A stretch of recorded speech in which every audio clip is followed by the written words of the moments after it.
Hello everybody, my name is Jeremy and welcome back once again to the Kanto region here in Viridian City, where we are beginning work on the south side of the river. This is the side closer to Pallet Town, and we haven't really developed a whole ton over here. The gym is on this side of the river, but otherwise not a whole heck of a lot going on over here.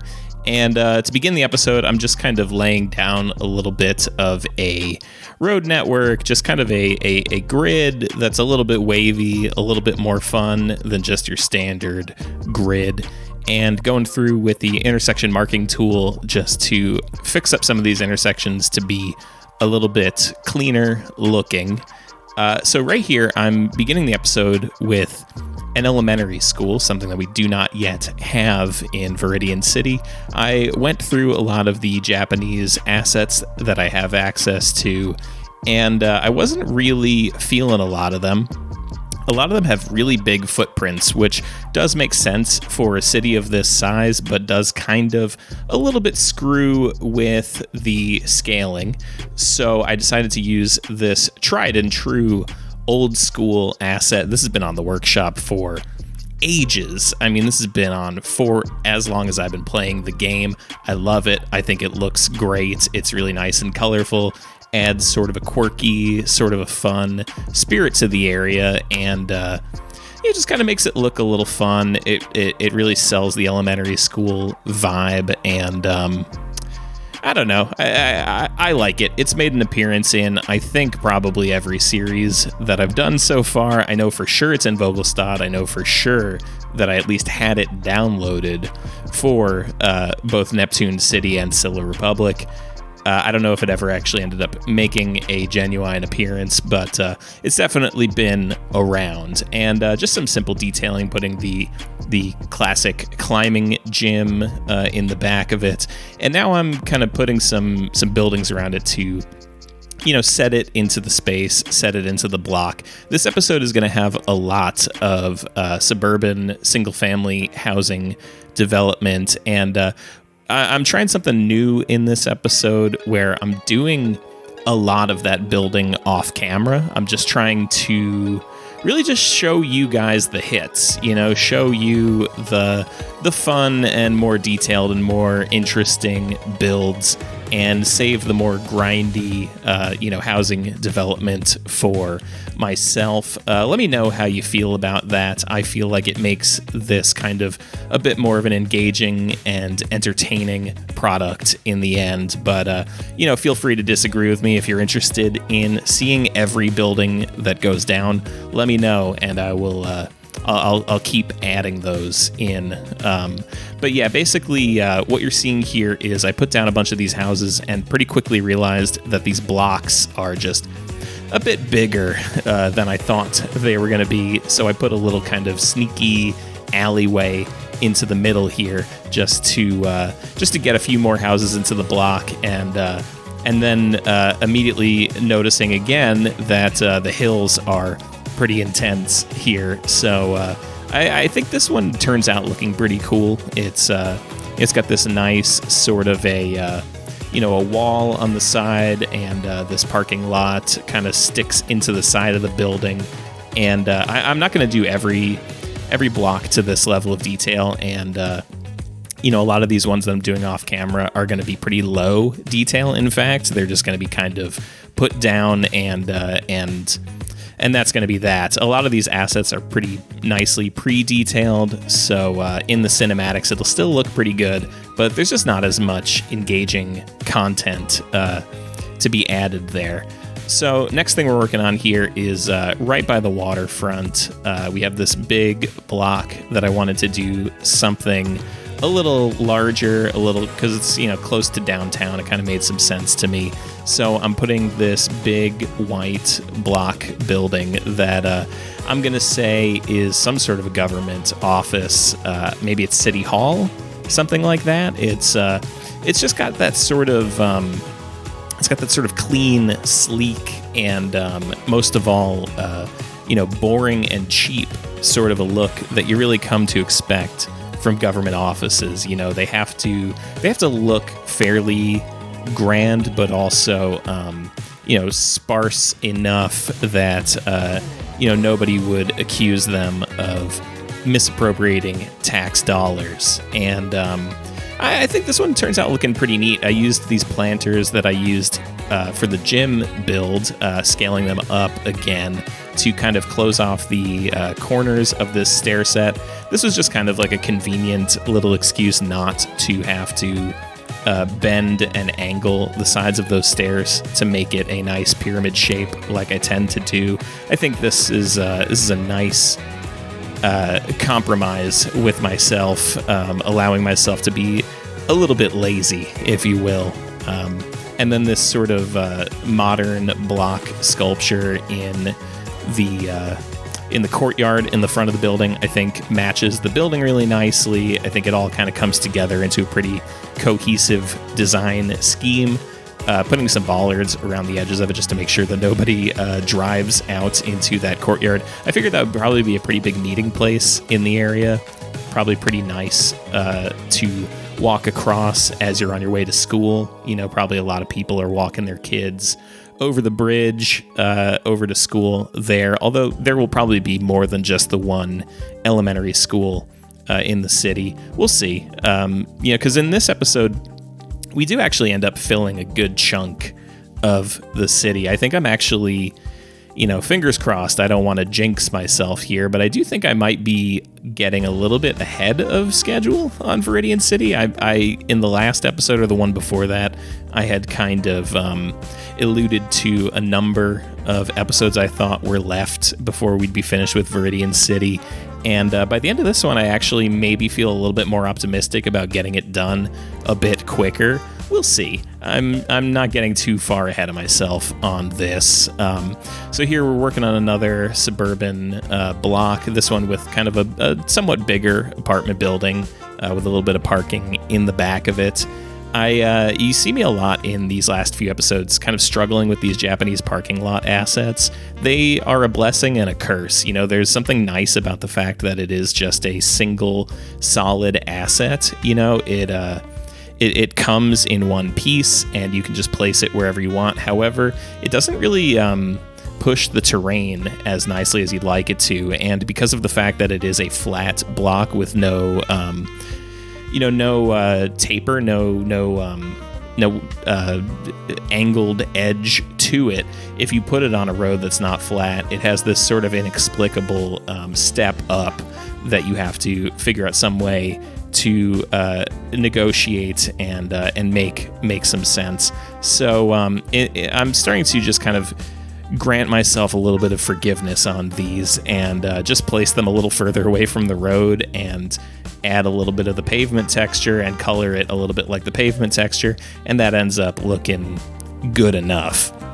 What you're seeing here is kind of my last little bit of housing development that I allowed myself before doing the rest of it off camera. So we're moving on to another interesting project here instead of housing. This is a park. We're kind of right next to the Viridian City Gym, and I wanted to give this sort of a fun, sort of a modern, artsy look. So I'm making this one corner into a bit of a courtyard with a colored stripe sort of a look to it, using the 3 greens like we used in the gym, which is, again, right nearby. So it kind of, design-wise, it fits pretty nicely when you view it from above. You'll see in the cinematics, I think they look really nice right next to each other. And what's really nice about this park, actually, is that I didn't classify it as a park as far as the game is concerned, but it gets used pretty nicely. People walk across it. As soon as I connect the paths, you'll start to see some folks. Oh, there's somebody right now, actually. People use it, and that's nice. And just putting a little playground here. I already used the climbing gym in this episode, so I didn't use it here. And this was kind of a nice little moment of creativity, if I do say so myself. I have this sort of gray block in the middle of this space, and I decided I wanted to try to make something a little more interesting, a little more custom. So I used some more of these asphalt networks, and I made this sort of a grass tuft shape, which some of you may be watching this and saying, well, this is Viridian City, and I get that it is the green city. However, Giovanni, the gym leader at the Viridian City gym, uses Earth-type Pokemon, not Grass-type Pokemon. And to that, I will say two things. One is that the badge that you get, the Earth badge that you get from Giovanni, looks kind of like a branch of a tree or a tuft of grass. I'll put that on screen right now. And the second thing that I'll say is the gym leader who does use grass-type Pokemon, she actually does not give you a grass-themed badge. She gives you the rainbow badge. And so I'm saving sort of my more colorful rainbowy ideas for that city. So this one is going to be the grass city. We're going to be using a lot of grass imagery. Anyway, the point is I used that asphalt network. I made that little tuft of grass shape and I turned it into a fountain. And I think that looks super neat. And it's pretty cool. And I'm happy that people are using it. I'm happy with how it turned out. Now we're moving on to the edge of the city here. This is where the city is going to end on this side. The slope just gets super steep over here, and I think it makes sense for it to just kind of give way to the forest a bit, and building a high school into this kind of really big hill over here. And I think this one turns out really good. Way better than the one in Pallet Town, although I do like that one too. This one turns out really nice. Because we have this big hill, I'm kind of building it with procedural objects, and then I'm going to put blocks into it to make it function as a school. But, this is kind of... It's on a, multi-level sort of a situation. You'll see in the middle, I'm going to build a courtyard to help people get across to the different levels. But I think this ends up looking really cool and making some sense in terms of where people enter and exit. There's a logic to the way that you get around this space that I'm pretty satisfied with. And so you see me here putting these ploppable grass pieces into the middle to kind of fill out the void in between these spaces. And I'm putting these doors in here to kind of make this a sort of an outdoor hallway, essentially, is the way that I'm thinking about it, to get between these buildings. There is one covered walkway between the two big main buildings, and then there's no entry points into the this kind of separated building. So to get from that one to the other ones, you'd have to go out into the outdoor courtyard and walk across it. And I think it looks really nice. I think it's kind of a fun setting. You could imagine a high school slice of life anime taking place here, and a lot of the more dramatic moments taking place in that courtyard. Maybe a character seeing their crush or something like that. Seeing her across the courtyard and his nose bleeds and he falls over or something like that. So now I have this little parking lot here, and I'm just I'm detailing this high school a lot more than I intend to detail stuff in Viridian City, just because I was really feeling it and having some fun with it. So I decided to go a little nuttier with it than I perhaps would normally do. And I think it of course, it pays dividends to detail your projects. I don't think you need me to tell you that, but I think this one turns out really nice. Using these planters to kind of hide where the procedural object meets the ground and doesn't quite make it all the way down. I think it's a dirty trick, I would say. It's a dirty little trick that I do a lot because it's the only way to make it work. See here, I'm putting the blocks in to make it function. I also put a library in there. I just wanted kind of like a nice diverse array of people coming here to use the space. I wanted to make sure that there was always people coming here. I didn't check what the capacity of these blocks is. It may be a bit higher than it needs to be. Maybe it's a bit lower. I guess I don't know. And now I have to put a baseball field, of course. It's a high school in Japan. There's got to be a baseball field. And this is something interesting that I've noticed in my research, is you actually don't see a whole heck of a lot of manicured grass baseball fields around schools in Japan. I was a little surprised by this, honestly, for how extremely seriously baseball is taken.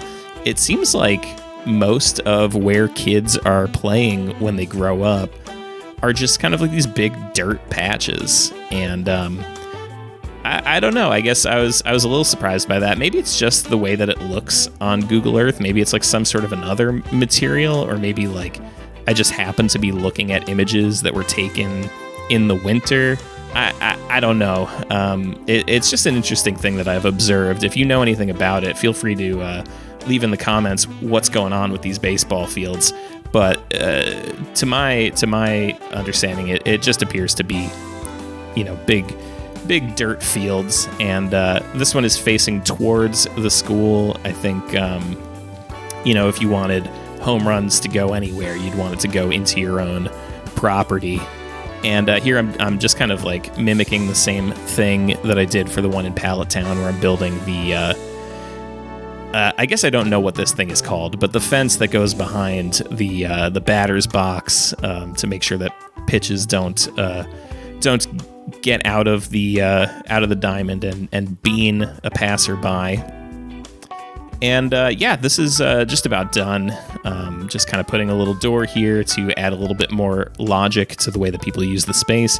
And now it's time for some landscaping. Just going to put these kind of rough-looking bushes over here. I think, I want to make it look like, nice and landscaped, but not too manicured to look too nice. I was getting a little tired of bollards, so for this one, I'm using these little fence pieces, just kind of slightly separated across from each other, so they're easy to walk through, but not easy to drive through. Bunch of bicycle parking, because I imagine that's probably the main way that kids are getting to school. Maybe I need a little bit more bicycle parking if that's going to be the case. But I think this turns out looking really, really nice. Now I'm back in that courtyard building the pathways across it, using the procedural objects texturable block to make these really easy, really simple, and closing them in with some hedges. I guess it kind of makes these little field segments not so easy to use, but I don't imagine they'd be used very much between classes. I imagine, it seems like in Japanese school, you really are pretty serious about your academics. So I don't think there's a lot of lollygagging. I don't think there's a lot of hanging out in the courtyard and shooting the breeze with your buddies. I think you're probably just kind of running your way to class as quickly as you can. But let me know if that's not the case, I guess. And then this is the last thing of the episode. I have this sort of a weird, a home plate shaped space that I had to do something with.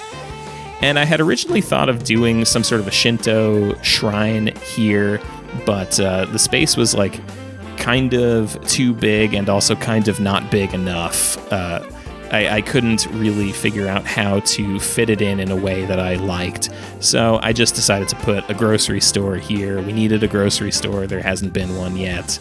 Maybe there's like little ones in the bottoms of buildings, but we needed like a big, proper grocery store here. And I think it's kind of helping to remedy a little bit like just how dense downtown Viridian City is.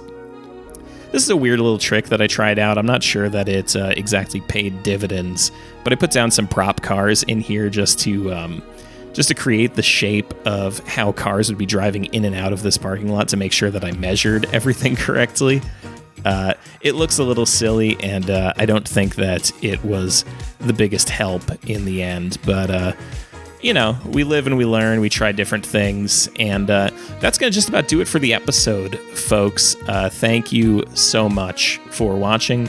Thanks for spending your Friday with me, or whatever day it is that you are watching this. My name is Jeremy. You can find me on Twitter at Jeremy Thunder. Check out my podcast, Generation Loss. It's about movies. Check out channel membership. For a low fee of $5 a month, you can get early access to every episode. You can know exactly what's going on in Viridian City going forward. If you don't want to commit to a monthly membership, you can, of course, go to my Buy Me a Coffee link, send me a couple of bucks just to say thank you for the content. And I think that's everything. There's asset collections in the description of the episode. Thank you so much. I will see you next time.